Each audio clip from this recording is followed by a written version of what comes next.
The Colorado River is more than just water, it's a force that shaped the American West.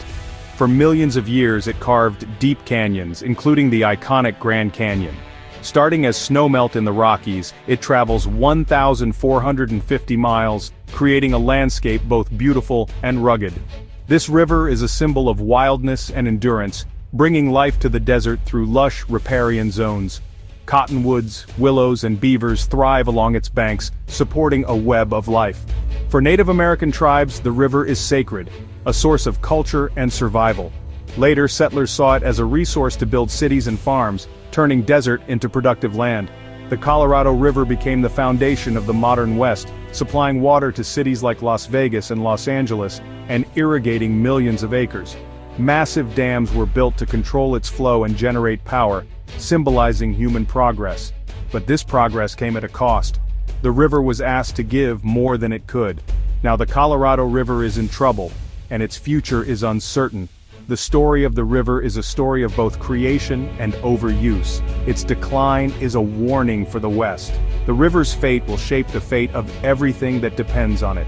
We must understand its journey to understand our own. The Colorado River's story is far from over. Its next chapter depends on us. Will we listen to the river's warning? The Colorado River is shrinking, its flow weaker, its reservoirs lower than ever. Decades of overuse and drought have pushed this lifeline to the brink. The green ribbons of life it once supported are fading. Warmer, drier climate means less snow and rain feed the river. Earlier snowmelt and longer droughts mean less water reaches the riverbed. Old water agreements promised more than the river could provide, based on wet years that no longer exist. Reservoirs like Lake Mead and Lake Powell once masked the problem, but now they're nearly empty. The river's decline is a crisis for ecosystems, cities, and farms alike. Plants and animals struggle as habitats disappear. The river's health is a mirror of our relationship with nature. Out of balance and unsustainable. We've taken too much, too quickly. The shrinking river challenges our way of life in the West. It's not just an environmental issue. It's a crisis for everyone who depends on its water. The time to act is now. The river's warning grows louder each year. Will we heed it? The crisis is visible on the land. Lake Mead and Lake Powell's bathtub rings mark how far water has fallen. Once full reservoirs now look like half-empty bowls, stark reminders of loss. Along the river, sandbars emerge, side channels dry up, and green riverbanks shrink. Cottonwoods and willows wither, their roots unable to reach water. Native fish like the Colorado pike minnow and razorback sucker struggle as water warms and habitats vanish. Invasive species thrive while native ones decline. The Colorado River Delta, once a lush paradise for millions of migrating birds, is now a dry, salty wasteland. The collapse of these ecosystems is a quiet tragedy, far from city lights but devastating in its impact. When a river dies, it takes an entire world with it. The scars on the land are scars on our future. The river's decline is a warning written in stone and sand. We can't ignore what's happening before our eyes. The fate of the river is the fate of the West. The time to restore balance is running out. The land remembers what we forget. Will we let the river's story end here? The main culprit is climate change. The West is getting hotter, and the river is paying the price. Warmer air acts like a sponge, pulling water from soil, plants, and the river itself through evaporation.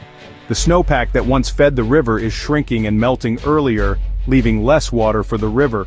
More precipitation falls as rain, not snow, and what snow remains melts too soon to be useful. Dry ground soaks up the melt before it can reach the river. Plants with longer growing seasons use more water than ever before. Even in average years, less water reaches the river because forests and fields are thirstier. These changes create a hot drought, not just less rain but more heat-stealing water at every turn. About half the river's decline in the last 2 decades is due to higher temperatures. We can't just wait for a wet year to fix things, the rules have changed. The river now flows through a hotter, thirstier world. Our old assumptions no longer hold. The crisis is not just about water, it's about adapting to a new reality. The river's future depends on how we respond to this new world. The science is clear. We must act. Will we change before it's too late? The shrinking river is straining the system built to manage it. The Colorado River Compact divided water among 7 states and Mexico, but it was based on overestimated flows. For decades, reservoirs masked the gap between promises and reality. Now, after years of drought, that buffer is gone. There's simply not enough water to go around. Tensions rise as states, cities, farms, and tribes all fight for their share. Who should cut back and by how much? There are no easy answers. Farmers fear for their crops, cities for their water supply, and everyone faces tough choices. The old rules no longer work in a drier world. We manage the river for a climate that's gone. Our infrastructure and laws were built for a bigger river. Now we must adapt. Find new ways to share less water. Cooperation, not conflict, is the only path forward. The strain on the system is a call to action. The river's crisis demands we rethink how we manage and value water. Will we rise to the challenge? The crisis is daunting, but there is hope. Rivers can recover if we act boldly. Around the world, restoration efforts show what's possible. In Spain, removing the Aloki Dam let the Bidasoa River heal. Salmon returned, habitats revived. The lesson: when we give nature a chance, it can rebound. For the Colorado River, the challenge is bigger, but the principles are the same. We must address climate change, cutting pollution to slow the warming trend. Smarter water use is essential. Efficient farms, desert-friendly landscaping, and water recycling. Every drop saved helps restore the river. Most importantly, we must see the Colorado not just as a resource, but as a living entity. Protecting the river means leaving enough water for fish, birds, and forests. A healthy river benefits everyone: clean water, wildlife, recreation, and renewal. The future of the West is tied to the river's fate. It's our shared responsibility to protect and revive this vital lifeline. The river's next chapter depends on us.